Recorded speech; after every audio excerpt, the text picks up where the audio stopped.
Assalamualaikum warahmatullahi wabarakatuh. Perkenalkan, nama saya Viola dengan NIM 2216030080, Prodi Manajemen Bisnis Syariah, Fakultas Ekonomi dan Bisnis Islam UIN Imam Bonjol Padang.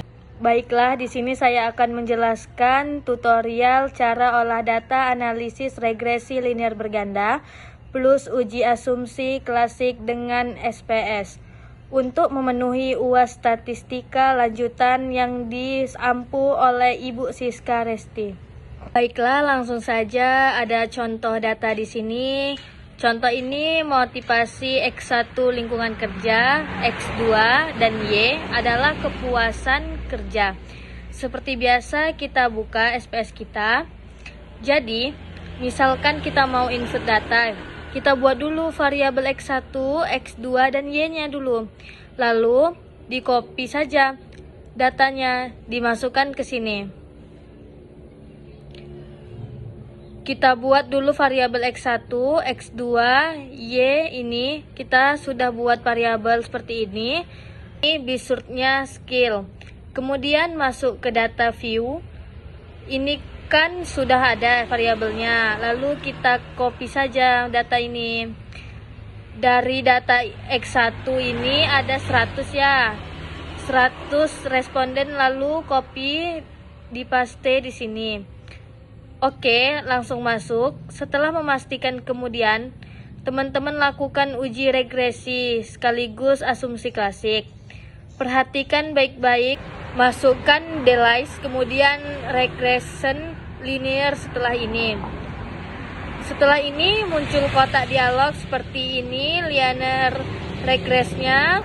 Pastikan masuk variabel yang ada di sini di kolom ini ke masing-masing variabel. Jenis-jenisnya ini dependent, variabel dependent ini variabel terikat, di sini adalah Y. Kita masukkan kemudian dependent, ini variabel bebas ini adalah X1 dan X2. Kita masukkan X1 dan X2-nya, terus kita pastekan seperti ini. Setelah itu masukkan variabelnya ke dalam kolom variabel, lalu pilih statistik, kemudian pilih collinearity dynamistic. Data yang kita gunakan tidak terikat waktu sehingga tidak perlu diuji. Autoflorasi continue float, ini jepret ini masukkan ke variabel X, kemudian sRecit ini masukkan ke Y seperti itu. Pilih histogram, kita checklist saja. Continue, lalu pilih save dan pastikan resi ini, klik resi2 untuk memunculkan variabel resi2. Untuk memunculkan variabel resi2 Antandares yang akan kita gunakan untuk uji normalitas. Continue, pilih option, pastikan ya ini 0,05. Probability untuk F-nya. Ini continue saja. Setelah pastikan tadi, kita atur pilih OK. Setelah kita pilih OK, akan muncul output seperti ini ya. Kita akan bahas output ini. Nah, uji normalitas. Kita uji normalitas dulu. Setelah outputnya keluar, kita uji normalitas kolom borok. Lalu masukkan variabel VST, pastikan testable distributif, pilih normal. Setelah itu terus muncul nih kan outputnya, kita interpretasi. Kita uji normalitas kolom Borov Subirnov karena kita akan pakai data ini. Nah, masuk ke analisis, kemudian non-parametric test, legis dialog, pilih one sever kisi kolom Borov Subinov. Masukkan variabel ini lebih besar daripada 0,5 sehingga data yang kita punya ini berdistribusi normal. Berarti data kita sudah normal. Oke, kita lanjut asumsi klasik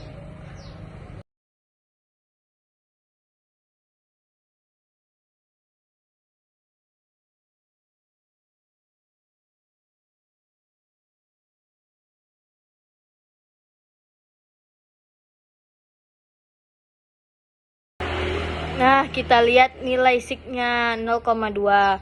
Kalau misalnya SIM SIG ini lebih besar dari 0,05, maka data berdistribusi normal.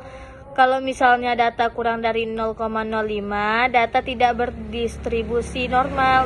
Dalam kasus ini, nilai SIM SIG itulah adalah 0,2.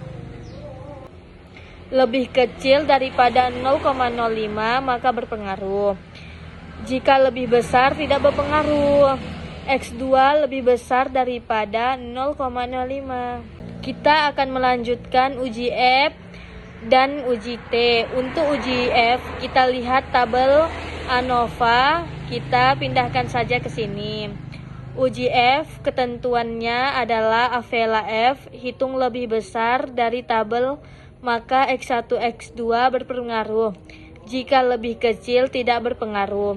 Jika nilai SIG lebih skedesitas, kita lihat scatter period yang sudah dikeluarkan apabila titik-titik ini tersebar secara acak dan tidak berpola di atas 0 garis X dan 0 ini di Y, maka tidak terjadi heteroskedesitas. Kita akan melakukan uji hiposetos.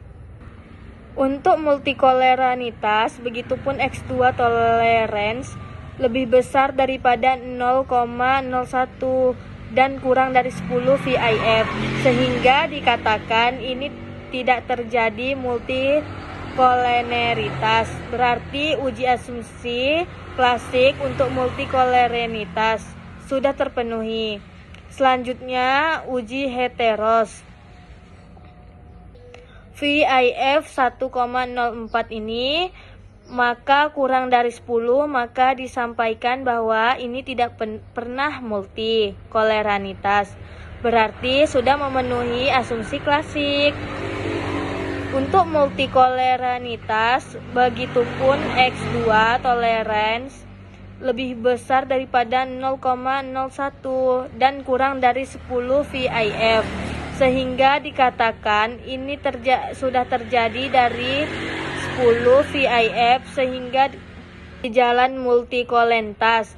Ketentuannya adalah jika nilai toleransi di bawah 0,1 atau VIF di atas 10, maka terjadi multikoleranitas. X1 mempunyai nilai toleransi 0,9 dan VIF 1,04. Tolerance di sini lebih besar daripada 0,1 VIF salah. Klasik lain, kita uji multikolaritas. Ini kita tinggal lihat nilai toleransi dan VIF ini. Bisa kita lihat dari koefisien.